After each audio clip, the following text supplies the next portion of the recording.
ರಾಜಾಯ ವಿದ್ಮಹೇ ವಾಯುಪುತ್ರಾಯ ಧೀಮಹಿ ತನ್ನೋ ನಮಃ ಪ್ರಚೋದಯಾತ್. ಏರೋಹಳ್ಳಿ ಗ್ರಾಮ, ಹುಲಿಯೂರುದುರ್ಗ ಹೋಬಳಿ, ಕುಣಿಗಲ್ ತಾಲೂಕು, ತುಮಕೂರು ಜಿಲ್ಲೆ. ವಿಶೇಷಗಳು ಹೇಳು. ವಿಶೇಷಗಳು ಬಂದು ಅಮಾವಾಸ್ಯೆ ಪೌರ್ಣಮಿಲಿ ವಿಶೇಷ ಪೂಜೆ, ವಿಶೇಷ ಅಲಂಕಾರ ಇರುತ್ತೆ. ಬೆಳಗ್ಗೆ 7ರಿಂದ 10 ಗಂಟೆವರೆಗೂ, ಸಂಜೆ 6 ಗಂಟೆಯಿಂದ 8-8:30ವರೆಗೂ.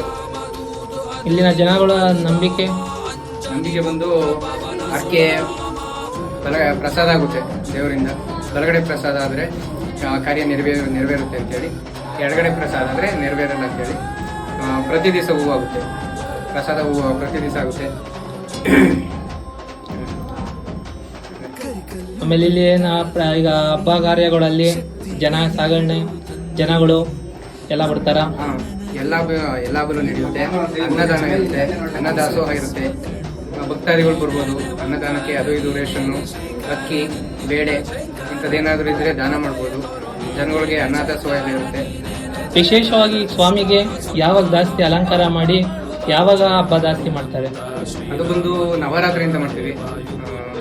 ನವೆಂಬರಲ್ಲಿ ಪ್ರತಿ ತಿಂಗಳು ಪೂರ ವಿಶೇಷ ಅಲಂಕಾರ, ಉತ್ಸವ ಇರುತ್ತೆ. ಸ್ವಾಮಿಗೆ ಅನ್ನದಾನ ಇರುತ್ತೆ. ಪ್ರತಿ ನೈಟ್ 6 ಗಂಟೆಯಿಂದ 9 ಗಂಟೆವರೆಗೂ ಅನ್ನದಾಸೋಹ ಇರುತ್ತೆ. ಭಕ್ತಾದಿಗಳು ತುಂಬ ಜಾಸ್ತಿ ಬರ್ತಾರೆ. ಆಮೇಲೆ ಒಂದು ಹನುಮ ಜಯಂತಿಲಿ ಬೆಣ್ಣೆ ಅಲಂಕಾರ, ದೀಪೋತ್ಸವ, ಉತ್ಸವ ಇರುತ್ತೆ. ಈ ಸ್ವಾಮಿಗೆ ದೀಪೋತ್ಸವ ಎಷ್ಟು ದಿನ ಮಾಡ್ತೀರಾ? ಅದೊಂದು ನವರಾತ್ರಿಲಿ 31 ದಿವಸ ಮಾಡ್ತೀವಿ.